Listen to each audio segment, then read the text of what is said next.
Hello, you nocturnal nibblers. It's time for turn number 53 of my all Warhammer Nations Dominions 5 game, where I'm playing as Skavenblight. Let's have a look. Right at the top we have a dire portent. Slaanesh has cast a global enchantment. And what is that global enchantment? Well,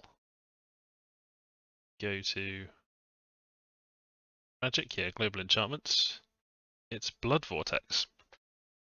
What does Blood Vortex do? Well, I think it basically gathers blood slaves for Slaanesh. It should fairly quickly pay for the cost of casting it, and it goes and grabs things from other provinces with strong turmoil, which is it was not us, so it's not so bad for us. I think it affects everywhere globally. It just kind of blood hunts all over the place, basically, but I don't think it increases unrest. I'm not super familiar with Blood Vortex, but Riches from Beneath and Blood Vortex up now, so Slaanesh looking pretty strong. Back to the messages. We've cast Voice of Tiamat, and we didn't find any sites, which is always annoying. That's a underwater spell that searches every single elemental path. So if we go to the province, you can see it's got a 9 in all of the elemental paths. Unfortunately, we didn't find anything, but that's okay. Cast up some spectres with our conjuration discounts. We get to see a battle in the Silver Woods. This is a magic phase battle between Slaanesh and the Lizardmen. So they have brought in, using a cloud trapeze, their demon prince. He is equipped, so they haven't given him weapons. There's a bug at the moment with Slaanesh that he would lose his claw slot that he gets at the moment, the Wicked Claw, which is a pretty good weapon. It's armor piercing, very hard hitting, and it's magic as well. And he's got a built-in Unholy Sword and a Falchion. Yeah, so they haven't replaced the weapons. He's got fine weapons. He's got an Iron Face, which gives him iron skin and very good head protection. He's already got decent enough body protection. He's got regen there, and he's got a Dancing Trident, which can do some pretty good repelling with his attack skill. So lots of nice things. Awe, invulnerability, fear, regen. Very strong. He'll be able to cast Mist Form on himself and Astral Shield is, I imagine, what they're going to go for. So he blesses himself. They've got a very good bless, of course, as well.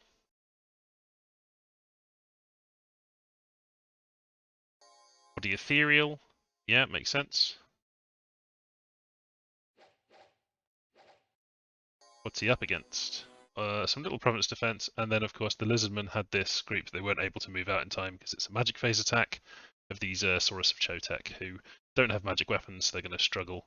And yeah, they're more or less everyone there. So I don't think that they've got much chance of beating him, frankly. He's cast Mist Form and Astral Shield himself now, so let's just put it on top speed, but I don't think they're going to hit him very much at all. Oh, and he's flying too. So he goes over to the back. Okay, he doesn't get to the commanders though. You can see how well Astral Shield is paralysing them there. That's going great for him. He is taking some hits, but he's regenning them. That's probably because he's got relatively high fatigue at the moment, so he's a bit easier to hit than he do damage to through his high protection. But yeah, he's doing fine. He's just annihilating a square of troops every turn with all his powerful attacks. I think he took a couple of hits, but yeah, he's just got lots of. He's not going to get hit very much, and he's got lots of protection, and his hit points are quite high. So even if he does take some nasty whacks, he'll just regenerate from them. So yeah, he slaughters them. A good move by Slaanesh, very impressive, and it's just really nice to see a Demon Prince used. This is one of my favourite sprites that I've done, and yeah, I'll fix that bug for the next version of Slaanesh. We did some site searching. We found a site in Mushwood, Cypress Forest. Cypress Forest is quite a nice one from what I remember. Yeah, it's one nature, one air. Those are both things that we really like. We have not found anything else anywhere. We've done plenty of blood searching. And then we are seeing some battles in the regular phase. So Lizardmen attacking Slaanesh and Murius. Kind of an odd one here. They've sent a Lamia Queen, who, you know, that's a good bit of diversity they were getting from the Lamia Queen. They were getting themselves into death from that. I know they got Mountain Fiends and things as well, but yeah, Lamia Queen with a group of Long Dead and just summoning up some more with Horde of Skeletons.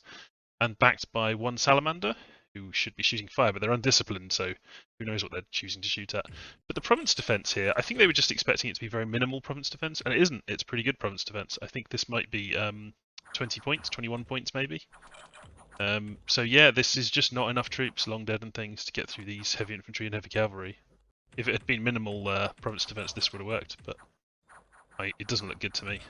Yeah, they're cutting through, and there's just not enough. And the Lamia Queens being taken out by these Troops that went to the back. So yeah, province defense. I think this is so maybe it's 25 because they've got 25 infantry. I think that's possible. Yeah, quite a lot. Then we've got a battle between Orcs and Goblins and Slaanesh. And now this is very interesting because I had no idea what the Orcs and Goblins were up to, and I imagine this means that they're at war with Slaanesh. Maybe they're just taking the opportunity, having seen probably they had a scout present at that battle where the Slaanesh lost a lot of stuff, so they're attacking them. Which is good news for us. Then it kind of gives us an idea of where they're mobilising their troops. They've started another war, and we're attacking them this turn. Spoiler. So yeah, we'll see. But listless lands. They've got a big chunk of black orcs, who are their kind of very well protected but very resource intensive orcs, and then they've got their sacreds, which we've seen a bunch of times, and they're just up against minimal province defence. So that's an easy win for them. That is over here. So you can see on this border they've moved troops in, and maybe these armies are also moving up this way. That'd be nice if we could see those moving up to attack this Slaanesh border here. Maybe going for the throne, not sure. They've already got access to quite a few thrones. Then we've got the Lizardmen attacking a province which I said they could attack, and have back. So there we go, that's fine. We've completed the construction of some palisades, and then we're doing a bunch of killing of filthy brigands. Now, the first thing you'll notice on this map, on the strategic layer, is the sheer amount of stuff that's moving here. Also, the fact that there's a lot of stuff attacking the orcs this turn. So our main attack, and the most important thing, is we're going for this throne. We haven't sent a massive force to take this out because it's not very well defended, and I don't think that they will be moving troops onto this province. So I think I'm just knocking out basic province defense, but I have given enough stuff here that they can deal with like magic phase attacks and things. I've got a variety of things in there. I've got some high earth.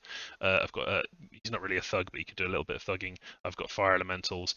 The main thing I've got is this massive force of these undisciplined foul spawn and some ratties and things and some ghosts.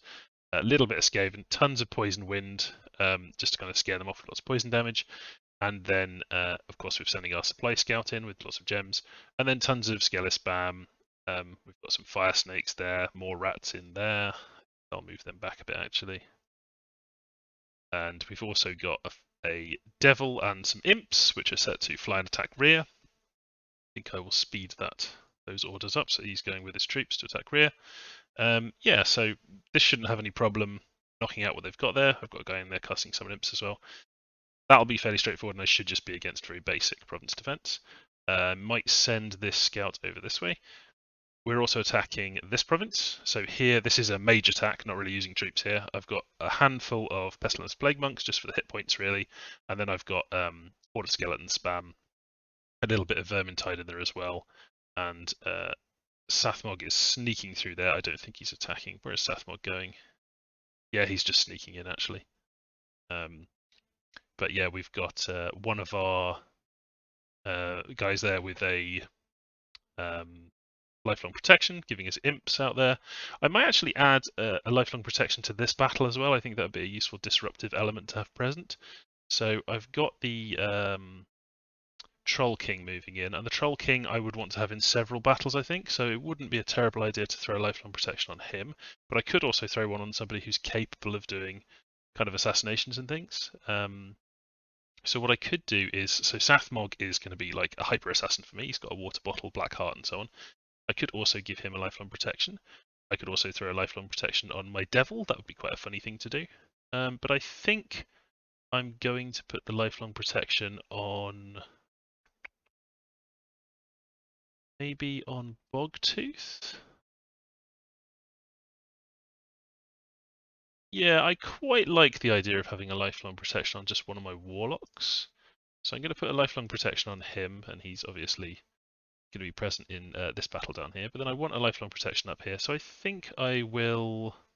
Do I want to put it on my mage? So who else have I got moving into this province? Maybe a lifelong protection on Riego? Riego's moving from a province that doesn't have a lab, so he's not going to be doing it. Okay. Who have we got moving in from somewhere that does have a lab? Who is that moving? Oh, it's just Gunlaug. I'd kind of like to keep the misc slots available for him if I want to pump my earth up, so it's probably not a good idea to put it on him.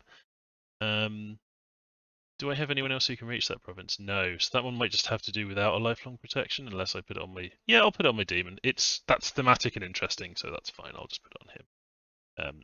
He's got kind of mini thug kit as well. I think given that I am kind of using him as a thug, I may as well like do it properly.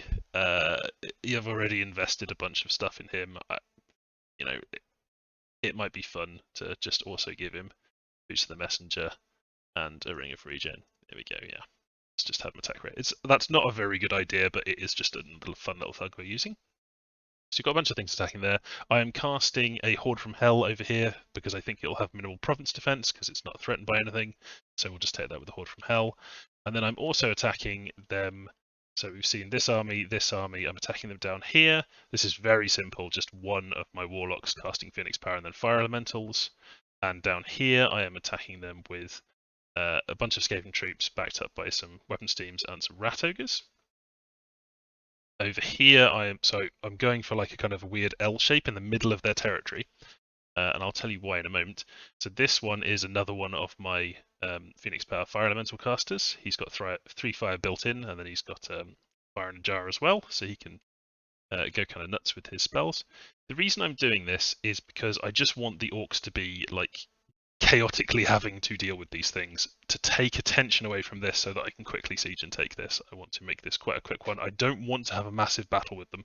What I want to do is draw them into traps where I'll be able to use these big foul vapors or possibly magic move in some of my mages, things like that, expose them to assassins. So I want the orcs to be having to kind of move and respond to things I'm doing where I'm just taking provinces off them.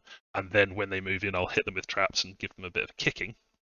My basic plan is that I hope if I do that, I can then sue for peace having taken the throne, or if they're just looking in a bad shape, I'll just try and secure some stuff and defend my borders. I'm not necessarily looking to take over all their territory or anything. I think that would be a hell of a slog, and it might make me more of a target to other people. Yeah, but we'll see. So yeah, a nice kind of alpha strike there. Not a massive one, but I'm getting bored of not being in a war. I just want to be in a war, so let's do it. Let's have a ruck. Got some more supply scouts moving in, and I will be making more supply scouts and moving them in, but I'm a bit low on earth gems actually, so next turn I might be doing a bit of that. Over here I am calling a Wraithlord, which I'm quite excited about because Wraithlords are really fun, and I'll chuck a load of equipment on him and cause chaos with that Wraithlord. They're immortal and can just generally be an absolute pain to people, so they're good and fun. Forging more Endless Bags of Wine because I'm going to have these big siege forces moving in, and I need to support those. And then, forging a Shield of Gleaming Gold, another Dwarven Hammer, because I want more hammers going every turn. Since we've got Forged Ancients up, we can really just be forging like crazy. Or Endless Bags of Wine. Yeah, just generally getting that stuff going. Another Lightless Lantern there. I'm not even looking for the discount on that because we've got so many fire gems. So I might do that in one other place as well if I have another Forger kicking around. All these guys are busy moving. Yeah, they're kind of all busy moving. Research-wise, we are going to keep going on Conjuration. We're slowed down because of this massive movement of mages, but we'll just keep plugging away, and then when we get to Conjuration 8, there's some fun things we can do. Let's have a quick look at that. Conjuration 8, we will then have access to Contact Verminlord, and we'll also potentially be able to put up the Well of Misery if we get our death high enough, which would be hard, but, you know, we can already get to 4. I think we could be able to get to 5 fairly soon. Getting to 6, don't know. We've also got Manifestation, you know, various fun things we've got access to. We could possibly do the King of Banefires. He might be a fun thing to have around. Can I do 4 fire, 3 death? It would be difficult, but potentially. We've got Nordwell over here, who's got so what we would need is we'd need a Grey Seer, like a fire 2, death 2 one. We'd need to give him a Skull Staff. We'd need to give him the Skull Face. That would get him up to Death 4. What are we looking for? Do we need Death 4? We are looking for Fire 4, Death 3. Okay, so just a Skull Staff. And then to get to Fire 4, we've got the Flaming Skull. So in addition to a Flaming Skull, maybe we would like to cast up Forge the Flame Helmet for him. So Fire Helmet is Fire Magic level 4, so I only need a Fire 3 to forge that. So maybe Questban, you can pat a Flame Helmet for me. Yeah, and we can get Anthrax, the King of Banefires. So this is just another case where I'm using flying shoes to get my commanders into place quickly. I've still got a few items sitting around. Some of these will be given to the Banelord. A Ring of Returning might be worth putting on one of these guys I'm sending out to the field, if any of them are particularly valuable. Let's say that my Troll King might be fairly valuable, so maybe I'll just put a Ring of Returning on the Troll King. He can always abandon it if he wants to do other stuff later on. Okay. Yeah, I think that's looking pretty good. So we've got a nice attack going on. Elsewhere, we're just kind of hiring mages and things. We've had a fair bit of gold recently because of taking all these underwater provinces. You know, we've got this province here, which is very nice. Look at that, 139 income from this little lake. Oh, lovely. Who says rats don't like water?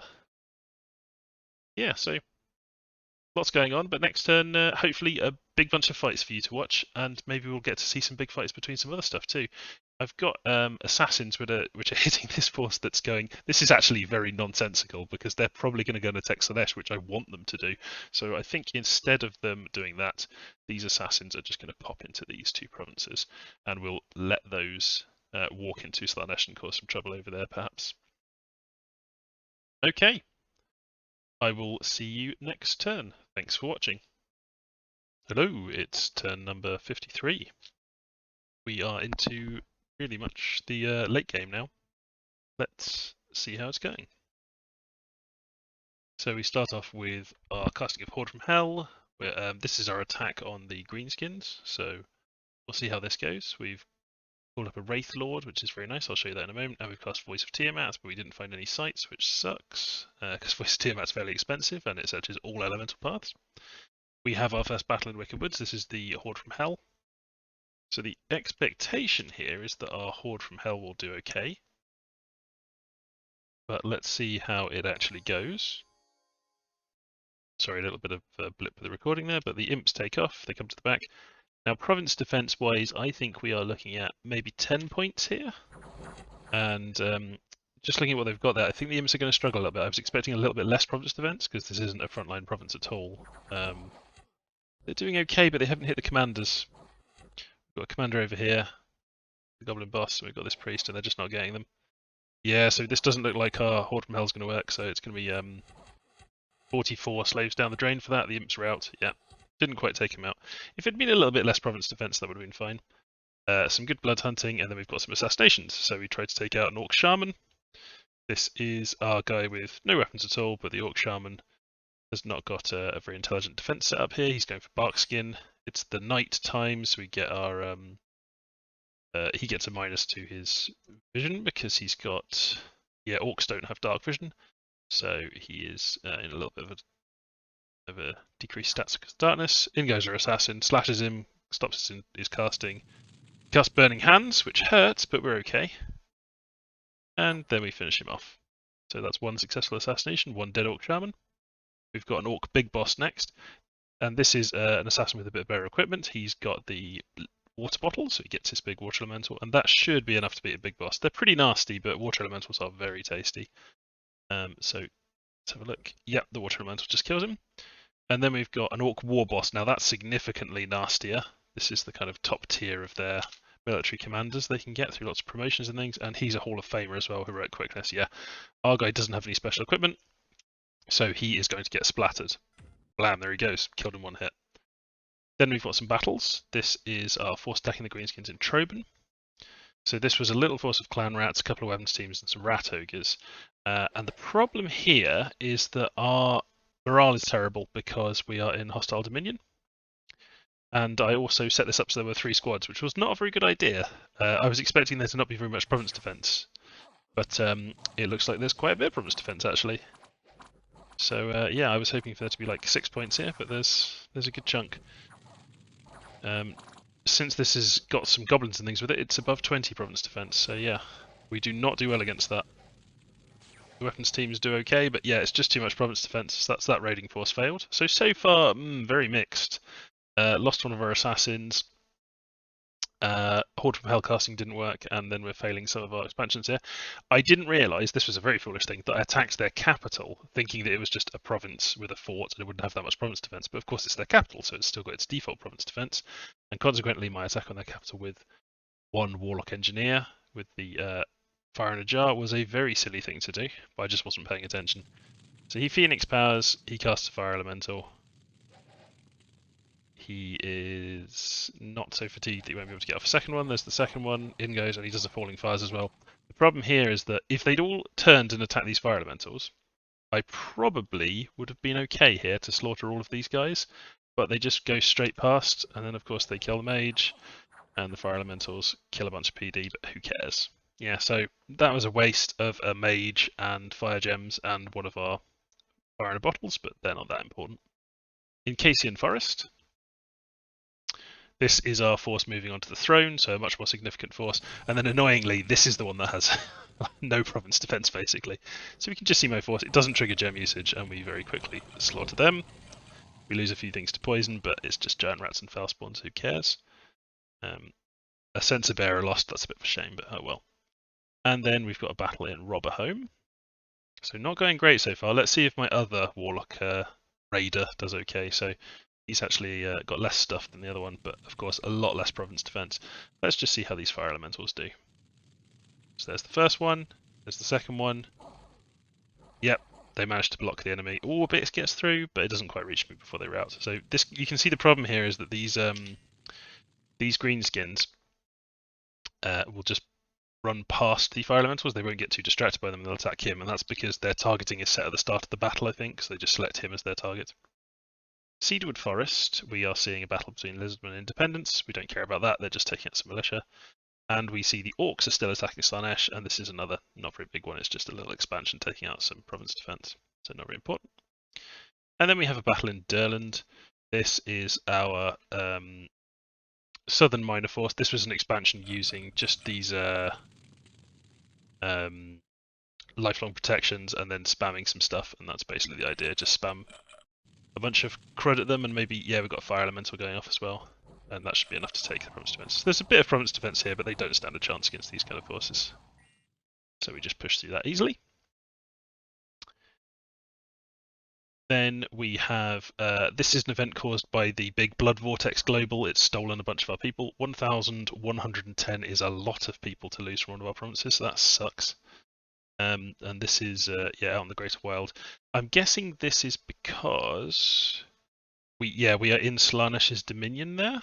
So that's why that's managing to affect us, but that's their global grabbing a bunch of our people. Bit annoying.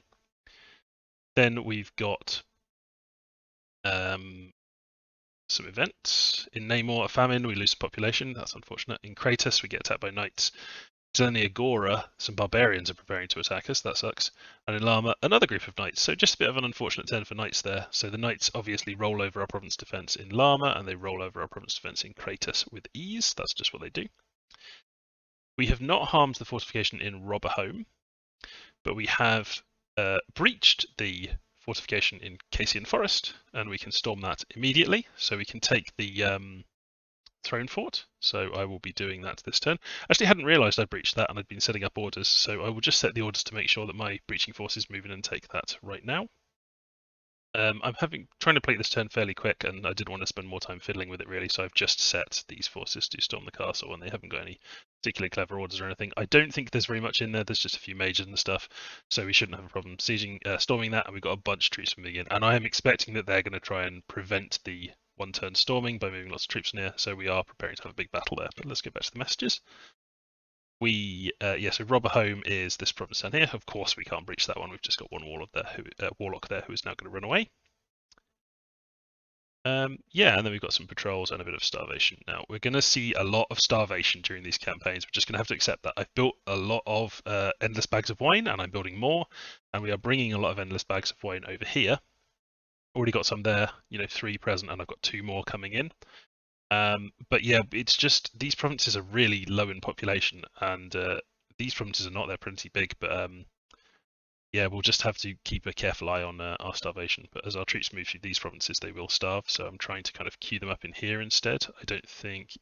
Yeah, I've got an army moving in there, and maybe that's just not a very good idea.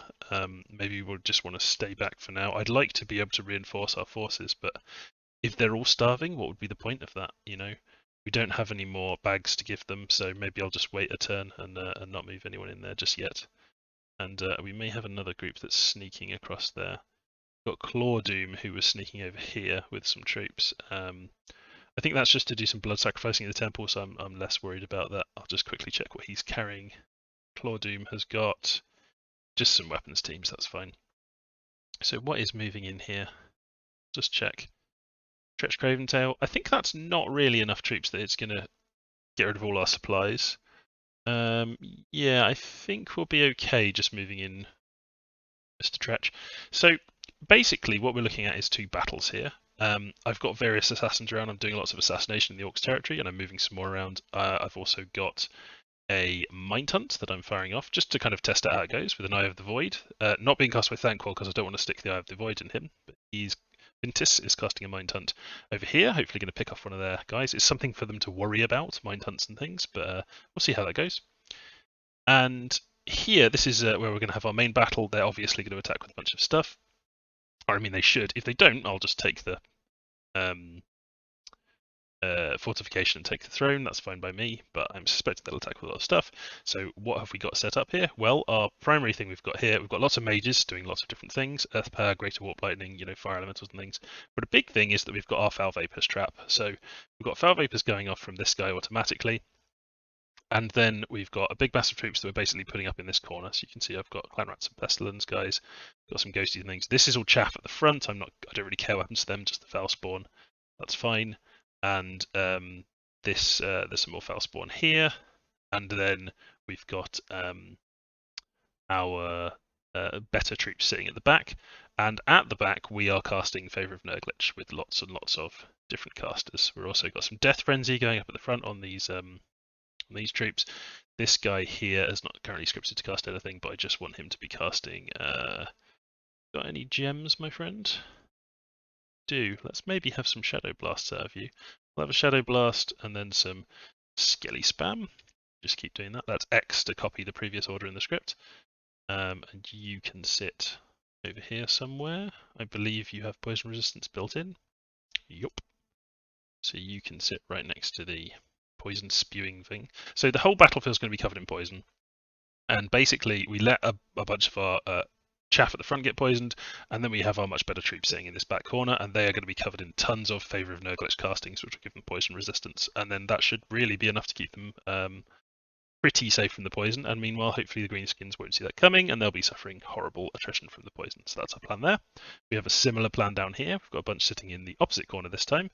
We've got at the front a load of giant rats, and mixed in we've got some pox rats, pestilence pox rats, which will cause plague to spread through the army, hopefully. We'll see how that works. And then at the back we've got our higher quality troops. We've got a little bit of a hold attack rear trick over there. Actually, I might just set them to attack rearmost enemies. And our god will be present at this battle. They're going to sit in the corner, they're going to buff up, and then just going to attack. I'll switch them to attack closest, I think. So yeah, they'll just be on with everyone else, but they don't have any built-in poison resistance, but they do have a lot of hit points. Sadly, I didn't have a regen ring free this turn. It's on a devil or something, I think, so I can't use it. But they've got pretty nice equipment, and they should be fairly safe from the poison because they will be there having Favour of Nurgle cast on them, just like the other stuff in the battle. So got Favour of Nurgle being cast. We've got 3 casters of Favour of Nurgle all down in this corner, so that should cover him. Gutter King can't cast Favour of Nurgle because he hasn't got any gems. He's not in a province that has any gems or any commanders with gems. So he will be instead, to get that, you'll just be doing skeletons, my friend. Yeah, so that's everyone. These assassins are not going to be present in the battle. So we'll have a bunch of assassins in case this province goes wrong. We have a bunch of assassins just moving in generally around here. See if I can see where these assassins are coming from. You're moving in there, are you? That's fine. And there's a bunch of assassins over here. They're moving in there. I think I'll actually move further because I'm not like planning to lose these provinces. I might lose them. I don't want to move there in case the orcs are patrolling. They'll pick off all my assassins if I do that. So instead, maybe I'll just move some down here because they may have to move a force onto there to try and knock me off the siege, and I can assassinate whoever moves onto there. So I'll move some onto there. Let's say Scrap Stealer and Ratskit can go down there, and then Turlisk and Scratisk, you can go over here. Do not move, you will get killed, you must sneak. Right. Yeah, so basically that's the plan, 2 big battles, and we're just kind of preparing some other stuff. I would have liked to do more complex scripting, but at this point the scripting is becoming a bit of a headache, and I just want to have some big scraps. I'm okay with my scripting being suboptimal, I think it's fine. I think at this point in the game, I don't want to spend massive amounts of time doing scripting, but hopefully we'll have some nice big battles and some fun stuff to show you there. There's not really very much else going on. I've sent forces to take out these knights, so this is some chaff at the back and then some good troops, and we're basically just casting some shadow blasts and things at them. Yeah, that's the idea there. Hold them up with some Vermintide and then hit them with shadow blasts. Yeah, and hold them up with skeletons and hit the shadow blasts. This is the Wraith Lord that we've got. These are very cool because you can just have them die. It really doesn't matter at all because they're immortal 1 month, which means they come back immediately. I'm going to be just spamming out these Wraith Lords. That's my plan. I'm going to basically be doing a Wraith Lord a turn and be extremely obnoxious with them. But for now, we're just going to test him out against some knights. He's just going to be a skelly spammer, which is fine. Over here, we have the other set of knights, and they happen to attack right on top of where a bunch of my Council Guard was sneaking. So they will be fighting Council Guard, who will easily deal with them. But also, we've got some rats at the front, which will just absorb the lance charges. So yeah, that's the idea. Just rats absorb the lance charges, Council Guard finish them off. That'll be straightforward. We've got a blessing for them there and everything. Elsewhere, lots of blood hunting continues. We're spending quite a lot of our blood income just forging lifelong protections, because I love lifelong protections, and using them in all these battles is going to be very amusing, just having constant imps. So yeah, that's more or less everything there is. And I will see you next turn when hopefully we will have 1 or 2 very big battles, and we'll see what the orcs are up to. They'll presumably lash out with us with a variety of stuff. Should have some good fights. So, see you next time.